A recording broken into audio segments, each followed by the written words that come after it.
The morning broke over Windsor Castle with an unusual stillness, the kind of silence that settles when something momentous is about to happen. Inside the grand palace walls, Camilla stood by the tall windows of her private quarters, watching the gray British sky. Her hands trembled slightly as she held her morning tea, though she tried to steady them. Today was different from any other day she had experienced as Queen Consort.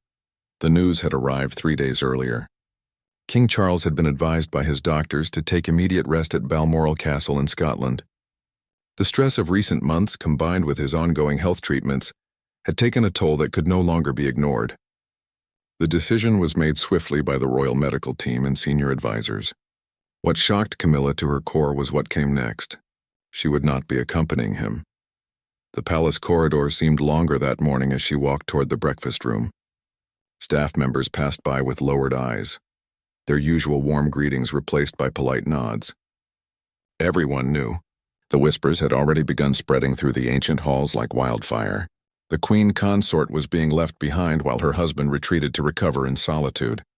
Camilla had married into the royal family knowing the challenges that lay ahead. She had faced public scrutiny, harsh criticism, and years of being compared to the beloved Princess Diana. Through it all, she had stood firm, supporting Charles through thick and thin. She had transformed from the most criticized woman in Britain to a respected member of the royal household. Yet here she was, feeling more alone than ever before. The breakfast room was empty except for one footman who quickly served her meal and disappeared. She stared at the plate of eggs and toast, her appetite completely gone. How had it come to this? The question echoed in her mind repeatedly. She thought back to their wedding day in 2005. A small ceremony compared to royal standards, but filled with genuine love and commitment. Charles had promised her they would face everything together. Later that morning, a private secretary knocked on her door. He carried a formal letter on palace stationery. The message was brief and clinical. His Majesty would depart for Balmoral that afternoon. Her presence was not required. No explanation was given for this unusual arrangement. The secretary left as quickly as he had arrived, leaving Camilla holding the paper with shaking hands. She walked to her desk and sat down heavily in the chair. Through the window, she could see the palace gardens where tourists gathered daily, taking photographs and hoping for a glimpse of royalty. They had no idea of the personal drama unfolding behind these historic walls. To them, the monarchy was still a fairy tale of crowns and carriages. The reality was far more complicated. Camilla's mind drifted to the early days of her relationship with Charles. They had met decades ago, long before his marriage to Diana. Their connection had been instant and deep. Life had pulled them apart, leading them down different paths into different marriages. But fate had eventually brought them back together, though at a tremendous cost to both their reputations. The phone on her desk rang, startling her from her thoughts. It was her daughter, Laura. Word had somehow reached her family already. The concern in Laura's voice was palpable. She wanted to come to the palace immediately, but Camilla declined. This was something she needed to face alone, at least for now. She assured her daughter she was fine, though they both knew it was not entirely true. As afternoon approached, the palace became a flurry of activity. Charles's staff moved efficiently, packing his belongings and preparing for the journey to Scotland. Camilla remained in her quarters, unable to bring herself to watch the preparations. She felt like an outsider in what was supposed to be her home. The title of Queen Consort suddenly felt hollow and meaningless. A knock came at her door around 3 in the afternoon. It was Charles himself, dressed for travel. He stood in the doorway, looking older and more tired than she had ever seen him. For a moment, neither of them spoke. The air between them was thick with unspoken words and complicated emotions. Charles explained in his formal manner that the doctors believed complete rest and isolation were necessary for his recovery. He needed to be away from all responsibilities and pressures, even from her. The words stung, though she tried not to show it. She nodded quietly, maintaining the dignified composure that years of royal training had instilled in her. He stepped forward and took her hand briefly. His touch was cold, his expression distant. He promised it would not be long, perhaps a few weeks. Then he was gone, leaving behind only the faint scent of his cologne and the echo of his footsteps in the corridor. Camilla returned to the window and watched as the royal convoy prepared to leave. Staff members loaded luggage into vehicles while security personnel conducted their final checks. Within minutes, the cars began to move, carrying the king away from Windsor, away from London, away from her. She stood there long after the convoy had disappeared from view. The palace seemed to grow quieter with each passing minute. Staff members had retreated to their duties, leaving her in profound isolation. For the first time since becoming queen consort, she felt the full weight of her position. She was in the highest ranks of society, yet powerless to change her circumstances. Evening descended over the castle, and still Camilla remained by the window. The lights of London twinkled in the distance, a reminder of the millions of people who viewed her life as privileged beyond measure. They could not see the loneliness that filled these grand rooms. They could not feel the ache in her heart as she faced the possibility that perhaps her place in the royal family was not as secure as she had believed. That night, as she finally prepared for bed, Camilla caught sight of herself in the mirror. The woman looking back at her seemed older, more fragile than the confident queen consort who had greeted dignitaries and attended state functions. She wondered if this was a temporary separation or the beginning of something more permanent. The palace doors might not be physically sealed, but emotionally she felt shut out from the life she had built with Charles. Sleep did not come easily that night. The vast palace felt like a gilded cage, beautiful but confining. Tomorrow would bring new challenges, new questions from the press, new speculation about her marriage. But tonight, she was simply a woman left behind, trying to understand how her world had shifted so dramatically in just a few short hours. The days following Charles's departure blurred together in a haze of routine and restrained emotion. Camilla woke each morning hoping to hear news from Scotland, some word that would explain this sudden separation. But the messages that arrived were formal and brief, delivered through secretaries rather than directly from the king himself. His health was stable, he was resting, no timeline for return had been established. The palace staff tried to maintain normalcy, but Camilla could sense the change in atmosphere. During meals, she ate alone in dining rooms designed for dozens. The chandeliers sparkled above her head. The fine china reflected her solitary figure, and the silence was deafening. She had never felt more conscious of being watched, even when she was completely alone. The British press had begun their speculation almost immediately. Tabloids ran headlines questioning the state of the royal marriage. Some publications were sympathetic, suggesting the king needed complete rest. Others were less kind, dredging up old stories and implying that history was repeating itself. Camilla's press secretary advised her to ignore the coverage, but that was easier said than done. She found herself walking the palace grounds more frequently, seeking solace in the manicured gardens. The early autumn air was crisp and the leaves were beginning to turn golden and red. She watched as groundskeepers tended to the flower beds with meticulous care, their work continuing regardless of the royal drama unfolding nearby. There was something comforting in their steady routine. One afternoon, while sitting on a bench near the rose garden, Camilla was approached by Lady Elizabeth Hartwell, one of her ladies-in-waiting. Elizabeth had served the royal family for decades and had witnessed countless private moments of joy and sorrow. She sat down beside Camilla without waiting for permission, a small breach of protocol that spoke volumes about her concern. Elizabeth did not offer empty platitudes or false reassurances. Instead, she simply sat in companionable silence, allowing Camilla the space to speak if she wished. After several minutes, Camilla finally opened up. She talked about her fears, her confusion over why she had been excluded from accompanying Charles. Elizabeth listened carefully, her experienced eyes revealing that she too found the situation unusual. The elder woman eventually shared a story from decades past, when Queen Elizabeth II had faced her own marital challenges with Prince Philip. The details were vague, protected by years of discretion, but the message was clear. Even the strongest royal marriages had moments of strain and separation. What mattered was how one navigated through the storm. That evening, Camilla decided to take action rather than remain passive. She composed a personal letter to Charles, not the formal correspondence that had been exchanged through intermediaries, but a heartfelt message from wife to husband.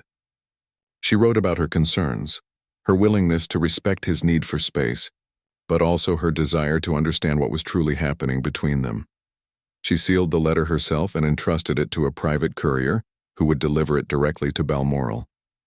Whether Charles would respond and what he might say remained uncertain, but at least she had taken a step to bridge the distance between them. The following day brought an unexpected visitor. Prince William arrived at Windsor Castle without announcement. His presence was both surprising and comforting. As he entered Camilla's private sitting room, she saw concern etched on his face. Despite their complicated history, William had grown to respect Camilla's dedication to his father. They spoke for over an hour. William was diplomatic, careful not to take sides, but he offered insights that helped Camilla understand the pressure Charles was under. The weight of the crown, the constant public scrutiny, the health challenges all had accumulated to a breaking point. The decision to retreat to Balmoral alone had not been made lightly, nor was it intended as rejection. William's words provided some comfort, but questions remained. Why had the palace advisors insisted on complete isolation? Why could she not at least visit occasionally? William admitted he did not have all the answers. He promised to speak with his father and encourage more open communication. After William left, Camilla felt slightly less alone.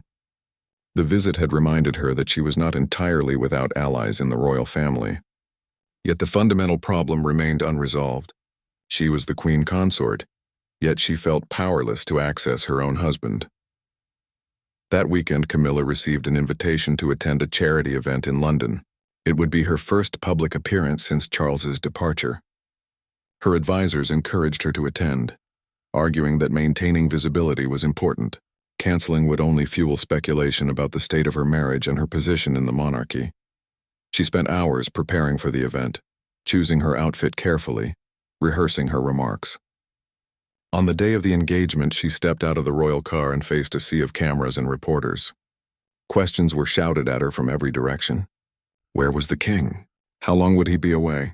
Was the marriage in trouble? Camilla maintained her composure, smiled gracefully, and proceeded into the venue without responding to the invasive questions. Inside, she met with charity organizers and spoke with beneficiaries of their programs. For a few hours, she was able to focus on something beyond her personal turmoil. The work reminded her of why she had accepted this role in the first place. But when she returned to Windsor that evening, the emptiness rushed back. The palace felt cavernous and cold. She walked through the staterooms, each one filled with centuries of history, portraits of kings and queens who had faced their own trials. She wondered what they would think of her situation, whether they had experienced similar loneliness behind these grand walls. A message arrived from Balmoral late that night. It was from Charles's private secretary, acknowledging receipt of her letter. The king was grateful for her words and would respond when he felt able. The message was polite but non-committal, offering no real comfort or clarity. Camilla sat in her bedroom, the letter from the secretary in her hand, and allowed herself a moment of complete honesty. She was hurt. She was confused. She felt abandoned. These were not emotions that a queen consort was supposed to express publicly, but in the privacy of her room, she permitted herself to feel them fully. She thought about all the years she had waited to be with Charles, all the criticism she had endured, all the effort she had invested in becoming an acceptable royal consort. Had it all been for nothing? Was her position more fragile than she had realized? The questions haunted her as she finally turned off the lights and tried to sleep. Outside her window, the palace guards continued their patrol. The world kept turning. Tourists would return tomorrow to photograph the gates and imagine the glamorous life within. But Camilla knew the truth. Behind the golden doors and ancient stones, she faced a very human struggle, one that no amount of royal protocol could easily resolve. 2 weeks had passed since Charles left for Balmoral, and still Camilla remained at Windsor, caught in a strange limbo between public duty and private despair. The letter she had sent remained unanswered, at least not in any meaningful way. She received occasional updates about his health through official channels, but nothing personal, nothing that addressed the elephant in the room. The British media had become increasingly bold in their coverage. Morning talk shows dissected her every public appearance, analyzing her facial expressions and clothing choices for signs of distress. Some commentators defended her, highlighting her dedication to royal duties despite the circumstances. Others were less charitable, suggesting that perhaps the king's distance was justified, though they carefully avoided stating why. Camilla's children had become regular visitors during this period. Tom and Laura took turns staying at the palace, providing emotional support and a connection to her life before royalty. They reminded her that she was a mother and grandmother first, titles that meant more than any crown. Her grandchildren brought laughter back into the silent halls, their innocent joy a temporary antidote to her sadness. One morning, while having breakfast with her daughter Laura, Camilla received an unexpected phone call. It was not from Charles, as she had hoped, but from Princess Anne. The king's sister was known for her directness and no-nonsense approach to royal life. She did not waste time with pleasantries. Anne informed Camilla that she had visited Balmoral the previous day and had spoken frankly with Charles. According to Anne, her brother was struggling with more than just physical health issues. The psychological burden of kingship, coming so late in his life after decades of waiting, had overwhelmed him. He had retreated not from Camilla specifically, but from everything and everyone. This explanation provided some context, but it did not entirely ease Camilla's pain. If Charles was struggling, why could she not be there to support him? Was their partnership so fragile that it could not withstand his moment of crisis? Anne's response was blunt. Sometimes people needed to break down completely before they could rebuild, and witnesses to that vulnerability were not always welcome, even loving ones. The conversation left Camilla with mixed feelings. She appreciated Anne's honesty and the effort to provide clarity, yet she also felt a deep sadness that her husband could not share his darkest moments with her. What did that say about their marriage? About the depth of their connection? Later that week, Camilla attended a military ceremony honoring veterans. As queen consort, she was expected to represent the monarchy in Charles's absence. She wore a respectful dark suit and a poppy pin, her expression composed and dignified. The veterans she met were gracious and respectful, many expressing concern for the king's health and appreciation for her presence. One elderly veteran, a man in his 90s who had served in World War II, took her hand and spoke quietly. He told her that his wife had stood by him through his darkest times after the war, when nightmares and memories threatened to destroy him.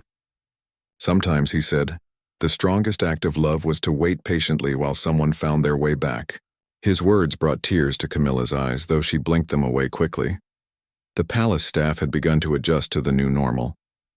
Initially uncomfortable with the situation, they now moved through their duties with practiced efficiency. Some staff members showed extra kindness to Camilla, bringing her favorite tea without being asked or ensuring fresh flowers were always in her rooms. These small gestures meant more to her than they could know. Camilla established new routines to fill her days.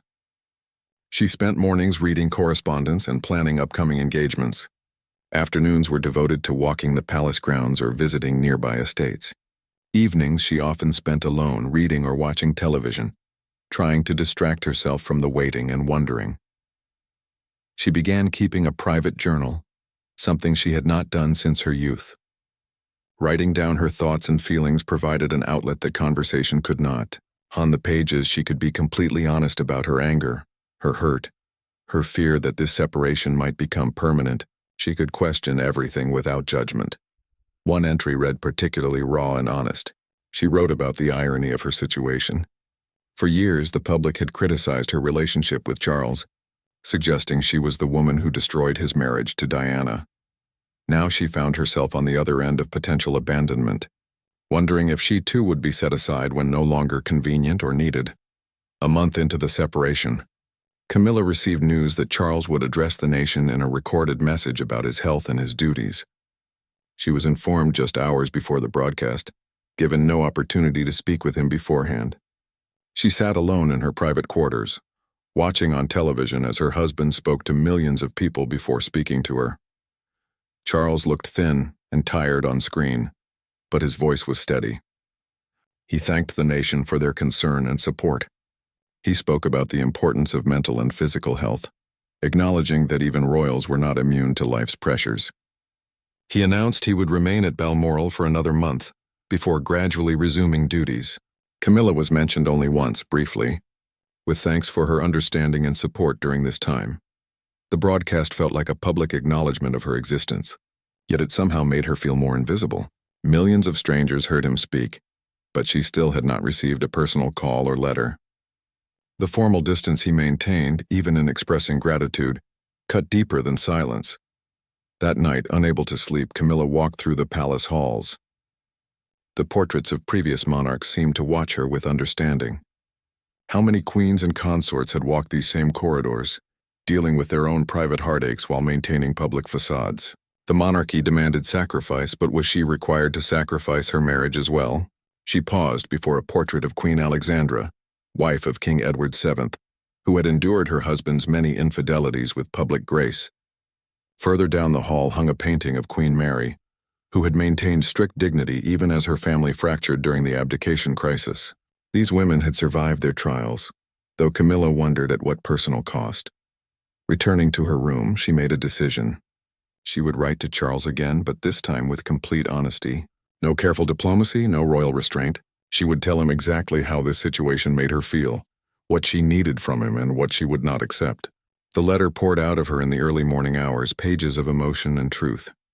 Before dawn, she sealed the letter and arranged for it to be delivered that day. She did not know how Charles would respond, or if he would respond at all, but she had reclaimed some power in the situation by speaking her truth. Whatever happened next, she would face it knowing she had been honest about her feelings and her needs. The sun rose over Windsor Castle, beginning another day of uncertainty. But Camilla felt slightly different that morning. She had spent weeks as a passive participant in her own life, waiting for others to make decisions about her future. Now she had acted, had asserted herself. The outcome remained unknown, but the waiting felt less suffocating when accompanied by action and honesty. 3 days after sending her brutally honest letter to Balmoral, Camilla received a response. It arrived not through the usual formal channels, but via a private courier who handed her an envelope bearing Charles's personal seal. She held it for several minutes before opening it, both desperate and afraid to read what was inside. The letter was in Charles's own handwriting, not typed by a secretary. That small detail meant something. He wrote about his shame at having shut her out, his struggle to articulate the depth of his psychological crisis, his fear that she would see him as weak if she witnessed his complete breakdown. He had not been trying to hurt her, though he recognized that he had done exactly that. Charles explained that the pressures of becoming king so late in life, combined with health concerns and decades of pent-up frustration with royal constraints, had created a perfect storm. He had felt himself drowning and had instinctively pulled away from everyone, including the person he loved most. He asked for her forgiveness and her patience, promising that he was working with therapists and doctors to address both his physical and mental health. The letter was raw and vulnerable in a way that Charles rarely allowed himself to be. Camilla read it 3 times, each reading revealing new layers of pain and regret. She felt her anger begin to soften, though hurt still remained. At least now she understood. The separation was not about her inadequacy or their marriage failing. It was about a man confronting his own limitations and demons. She wrote back immediately, her response equally honest but more compassionate than her previous letter. She acknowledged his struggles and reaffirmed her commitment to their marriage. However, she was also clear about her own needs. She could not continue to be shut out indefinitely. If he needed space, she could respect that. But she needed regular, genuine communication and eventually a plan for how they would move forward together. Over the following weeks, letters became their primary form of connection. They wrote to each other almost daily, slowly rebuilding the bridge that had crumbled. Charles shared details about his therapy sessions, his gradual acceptance of his limitations, his realization that being king did not mean being invincible. Camilla wrote about her experience of being left behind, her loneliness, and also her own journey toward understanding. The palace staff noticed a change in Camilla's demeanor. She seemed lighter, more at peace, though still anxious about the future. She threw herself into her royal duties with renewed energy, representing the monarchy at various events and engagements. The press began to write more favorably about her, noting her grace under pressure and her dedication despite personal challenges. One afternoon, Princess Catherine visited Windsor Castle with her children. The young princes and princess brought life and chaos to the formal rooms, their laughter echoing through spaces that had been too quiet for too long. Catherine, who had faced her own struggles with public scrutiny and royal expectations, offered Camilla quiet support and understanding. They spoke privately while the children played in the garden under the watchful eyes of nannies and security. Catherine shared her own experience of feeling isolated within the royal family, the pressure to be perfect, the challenge of maintaining a real marriage under constant observation. She told Camilla that what she was going through would either break her marriage or make it stronger, and she believed Camilla and Charles had the foundation to emerge stronger. The conversation reminded Camilla that she was not alone in struggling with the demands of royal life. Even those born into aristocracy, like Catherine, found it difficult to navigate. Perhaps the struggle was part of the territory, something every royal consort had to endure in their own way. As November arrived, bringing cold winds and early darkness, Camilla received news that Charles wanted to speak with her by phone. It would be their first direct conversation in nearly 2 months. She felt nervous as she waited for the call, unsure what to expect or how it would feel to hear his voice again. When the phone rang, she answered on the first ring.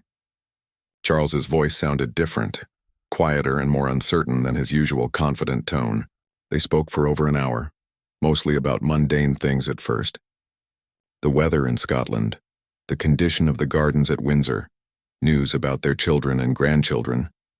Slowly they worked their way toward more difficult topics. Charles apologized again for the pain he had caused. Camilla accepted his apology, while also gently asserting that his recovery could not come at the complete expense of their marriage. They needed to find a way to support each other, even through difficult times. Charles agreed, admitting that shutting her out had actually made his recovery harder, not easier. He had missed her presence, her humor, her steady support. They made plans for her to visit Balmoral the following week. It would be a short visit, just 2 days, but it was a start. Charles warned her that he was not yet the man he had been before, that recovery was ongoing and imperfect. Camilla assured him that she did not expect perfection, only honesty and inclusion. After the call ended, Camilla sat quietly, processing the conversation. Relief, hope, and lingering apprehension all mixed together. The visit to Balmoral felt like a test they both needed to pass. Could they be together again after so much separation? Would their connection still be strong? Or had too much damage been done? She spent the next week preparing for the trip, not just practically but emotionally. She consulted with Lady Elizabeth, who advised her to have realistic expectations. The first reunion after such a separation would be awkward and possibly difficult. They would need time to remember how to be comfortable with each other. The day of departure arrived cold and gray. Camilla traveled to Balmoral with a small security detail, deliberately keeping the trip low-key. No press announcements were made, no photographers were invited. This reunion would be private, away from public scrutiny. As the car approached Balmoral Castle through the Scottish Highlands, Camilla felt her heart racing. The landscape was beautiful and harsh, much like the journey she had been on. The castle appeared through the mist, its stone walls solid and enduring. Charles was waiting somewhere inside those walls, and soon she would see him face to face. The car stopped at the entrance, and staff members greeted her warmly. They escorted her inside, through familiar corridors that felt somehow different now. Everything looked the same, yet nothing felt quite as it had before. She was led to a private sitting room where a fire burned in the fireplace. Charles entered moments later, and they both stopped, taking each other in. He looked thinner, older, more vulnerable than when she had last seen him. Gray had crept further into his hair, and lines had deepened around his eyes. But his eyes themselves held something new, a depth of emotion and awareness that had not been there before. They moved toward each other slowly, embracing carefully, as if afraid they might break. Neither spoke at first, simply holding each other and feeling the reality of being together again. When they finally pulled apart, both had tears in their eyes. The afternoon was spent talking, really talking, in a way they perhaps never had before. Charles spoke openly about his breakdown, his fears, his realization that he had been carrying impossible expectations for decades.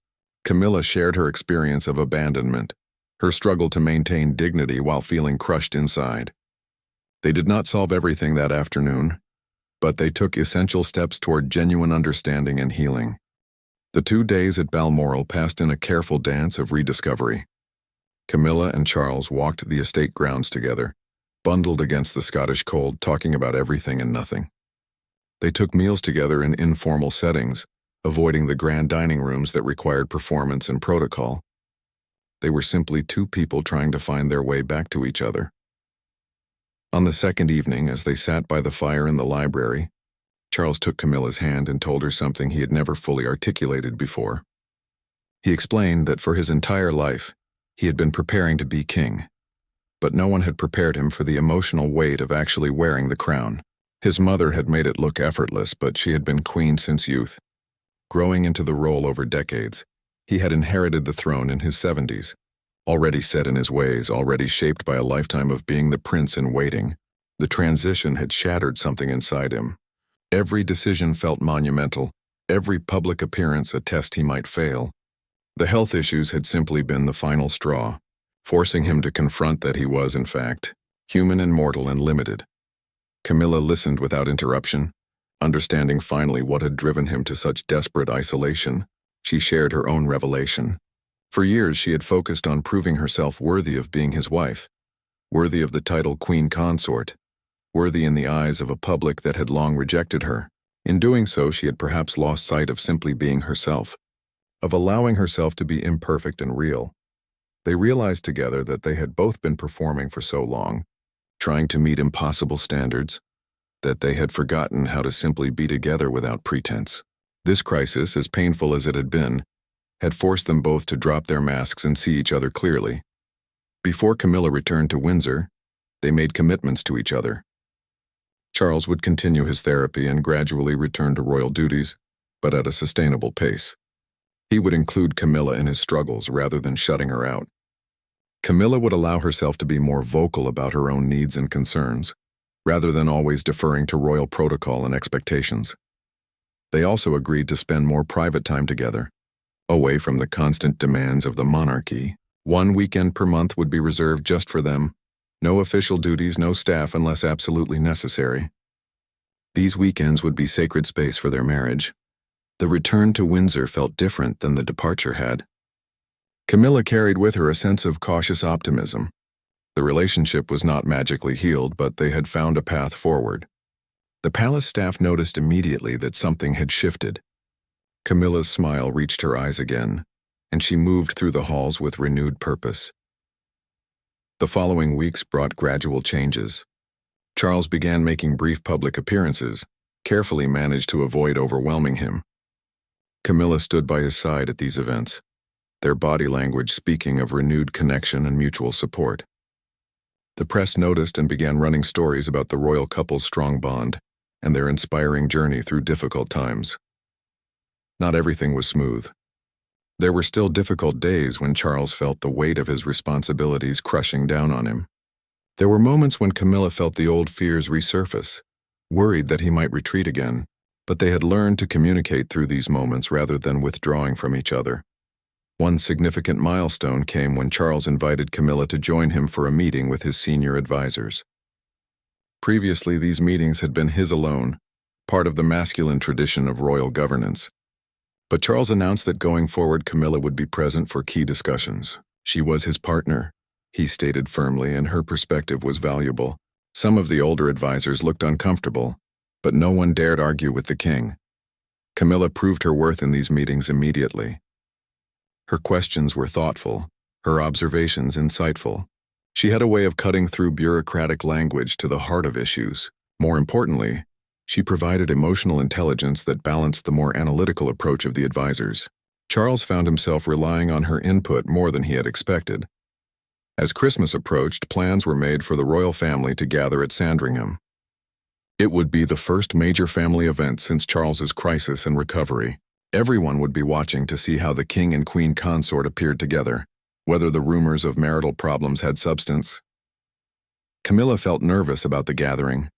Extended family events were always complicated, with old tensions and unspoken history simmering beneath polite conversation. But she also felt more prepared than she would have been months earlier. She had survived her darkest fears and emerged stronger. The days at Sandringham were surprisingly pleasant. Charles was more relaxed than Camilla had seen him in years, laughing with his grandchildren and engaging genuinely with family members. She realized that his recovery had included learning to enjoy moments rather than always thinking about duty and responsibility. On Christmas morning, after the traditional church service, Charles made a brief statement to the gathered press. He thanked the nation for their support during his health challenges. He spoke about the importance of mental health and encouraged others to seek help when struggling. And he publicly thanked Camilla for her unwavering support and love, his voice catching with emotion as he spoke. The moment was captured in photographs that would run in newspapers around the world. Charles looking at Camilla with genuine affection and gratitude, her eyes glistening with tears as she smiled at him. It was an image of real love and partnership, not the fairy tale version the public often imagined, but something deeper and more authentic. That evening, in the privacy of their quarters, they exchanged Christmas gifts. Charles gave Camilla a bracelet with a charm engraved with the dates of significant moments in their relationship, not just their wedding day, but also the date of his departure to Balmoral and the date of their reunion there. He explained that he wanted to remember both the difficult times and the good ones, because they had shaped their relationship into something stronger. Camilla gave Charles a leather-bound journal. Inside the front cover, she had written a quote about courage and vulnerability. She explained that she wanted him to continue the practice of writing down his thoughts and feelings, to never again let them build up to a breaking point in silence. He promised he would use it faithfully. As the year drew to a close, Camilla reflected on the extraordinary journey she had been through. The pain of being left behind at the palace while Charles retreated to Scotland had been almost unbearable. She had questioned everything about her marriage, her role, her worthiness. But through that darkness, she had discovered her own strength and resilience. She had also learned that even the strongest relationships required constant attention and honest communication. The title of Queen Consort came with immense privilege, but it did not protect her from human pain or guarantee happiness. What mattered was how she and Charles chose to navigate their challenges together. The palace doors that had once felt sealed, shutting her out from her husband's world, now stood open. Not because the crisis had passed entirely, but because they had both learned that true partnership required transparency and inclusion. Even during the darkest times, the silence that had filled the halls during those lonely weeks had been replaced by something more substantial. The sound of two people learning to truly communicate and support each other. The new year brought a fresh start for both Charles and Camilla. The king's schedule was carefully restructured to allow for regular rest periods and private time. Camilla continued her own royal duties while ensuring she was available for the support Charles needed. They had found a rhythm that honored both their public responsibilities and their private relationship. In February, they made their first major joint appearance since the crisis at a state dinner, honoring visiting dignitaries. The palace buzzed with preparation for weeks beforehand. Staff members worked tirelessly to ensure every detail was perfect. For Camilla, this dinner represented more than just another royal obligation. It was a public demonstration that she and Charles had weathered their storm and emerged intact. The evening of the dinner, Camilla dressed carefully in an elegant gown, the bracelet Charles had given her at Christmas sparkling on her wrist. When she descended the grand staircase to meet him before their guests arrived, Charles looked at her with such warmth that she felt herself blushing like a young bride. They stood together in the receiving line, greeting each guest with practiced grace. To observers, they appeared as they always had, a regal couple performing their duties flawlessly. But those who knew them well could see the subtle differences. The way Charles's hand found Camilla's when no one was watching. The small smile they shared when a guest made an amusing comment. These were the signs of a connection that had been tested and had survived. During the dinner, Charles gave a speech welcoming their international guests. Toward the end, he departed from his prepared remarks. He spoke briefly about the challenges of leadership and the importance of having strong support systems. He acknowledged that this past year had taught him valuable lessons about vulnerability and human connection. His eyes found Camilla's as he spoke, and the room seemed to understand they were witnessing something genuine and rare. The following months brought a series of opportunities for Charles and Camilla to redefine their public roles. They undertook a tour of the United Kingdom, visiting regions that had felt neglected in recent years. Unlike previous royal tours that focused heavily on ceremony and protocol, this tour emphasized authentic connection with ordinary citizens. In Wales, they visited a community center supporting mental health initiatives. Charles spoke openly about his own struggles with mental health, encouraging others to seek help without shame. Camilla sat with a group of women who were managing depression and anxiety while caring for families. She listened to their stories with genuine interest, offering no royal platitudes but rather honest acknowledgement of how difficult life could be. In Scotland, they returned to Balmoral, but this time together and with a specific purpose. They opened a portion of the estate to researchers studying sustainable land management and climate change. Charles had long been passionate about environmental issues, and this initiative represented his commitment to making a tangible difference. Camilla stood beside him as they met with scientists and farmers, asking thoughtful questions and demonstrating her own growing knowledge of these issues. The press coverage of these appearances was overwhelmingly positive. People responded to the authenticity they sensed in the royal couple. Social media filled with comments praising Camilla's warmth and Charles's vulnerability. Opinion polls showed increasing public approval for the monarchy, specifically citing the king and queen consort's genuine approach to their roles. But private moments remained the foundation of their renewed relationship. They maintained their commitment to regular weekends away from official duties. Sometimes they retreated to Highgrove, Charles's beloved country home, where they could walk the gardens and live simply. Other times they stayed quietly at Windsor, reading together or watching films, activities that required no performance or protocol. During one such quiet weekend, they had a conversation about legacy. Charles spoke about his concerns that history might judge his reign as too brief or troubled. Camilla gently challenged this perspective. She suggested that perhaps his legacy would be in showing that even kings were human, that seeking help was strength, not weakness, that marriages required work and honesty to survive. She reminded him of the letters and messages they had received from people across the nation who had been inspired by his openness about mental health struggles. One man had written to say that Charles's admission of vulnerability had given him courage to seek therapy, potentially saving his life. A woman had shared that seeing the king and queen consort work through marital difficulties had encouraged her to fight for her own marriage rather than give up.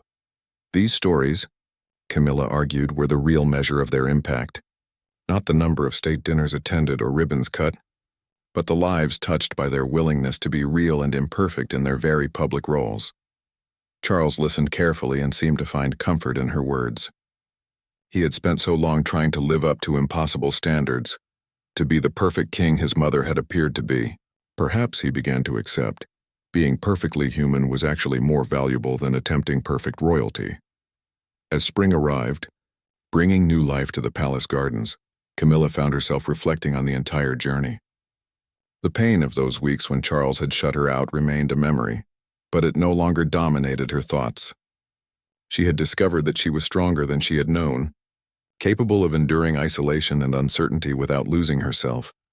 More importantly, she had learned that her role as queen consort was not about being perfect or universally loved. It was about showing up, being present, supporting her husband and the institution they served while also maintaining her own identity and needs. The palace doors were no longer barriers that could shut her out. She belonged here, not because of title or ceremony, but because she had earned her place through perseverance and authentic commitment. One afternoon in May, Camilla was walking in the garden when she encountered a young staff member, a woman recently hired as an assistant to one of the private secretaries. The young woman seemed nervous, clearly not expecting to encounter the queen consort during her break. Camilla smiled warmly and asked how she was settling into palace life. The young woman admitted it was overwhelming, that she often felt out of place in such historic and formal surroundings. Camilla understood completely. She sat down on a nearby bench and invited the young woman to join her. She shared, carefully and without divulging private details, that she too had felt out of place when she first became part of the royal family, that even now, years later, there were moments when she felt like an outsider, but she had learned that everyone, from the newest staff member to the king himself, carried insecurities and doubts. What mattered was showing up with authenticity and doing one's best. The young woman left the conversation visibly comforted and encouraged. Camilla realized that these small moments of connection might be among the most important aspects of her role. She could use her experience and position to help others feel less alone, to break down the walls of isolation that grand institutions often created. That evening, over dinner with Charles, she told him about the encounter. He smiled and took her hand. He told her that her ability to connect with people, to make them feel seen and valued, was one of the things he loved most about her. It was also something the monarchy desperately needed. For too long, the royal family had maintained such distance from ordinary people that they had become almost mythical. Camilla's warmth and accessibility were helping to make them human again. As summer approached, plans were made for Trooping the Color, the grand celebration of the king's official birthday. It would be the largest public event Charles and Camilla had participated in since his recovery. Thousands would line the streets, millions would watch on television. The pressure to appear strong and united was immense. The morning of the ceremony dawned bright and clear. Camilla dressed in a pale blue ensemble, chosen to photograph well while remaining appropriately formal. She fastened the bracelet Charles had given her, touching each engraved date gently. They represented a journey she never could have imagined when she first married into the royal family. As they prepared to leave for the ceremony, Charles paused and pulled her aside. Away from staff and cameras, he looked at her seriously. He thanked her for standing by him through the darkest period of his life, for being patient when he had shut her out, for fighting for their marriage when it would have been easier to give up. He promised her that regardless of what challenges lay ahead, he would never shut her out like that again. Camilla embraced him, tears threatening to ruin her carefully applied makeup. She told him that they were in this together, for better or worse, just as they had promised. Whatever the future held, they would face it as true partners.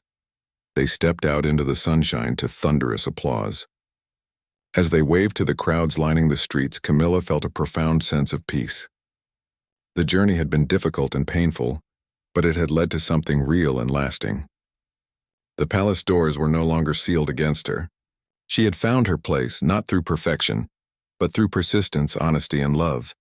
The silence that had once filled the grand halls had been replaced by something far more valuable. The sound of a genuine partnership, built not on fairy tale romance but on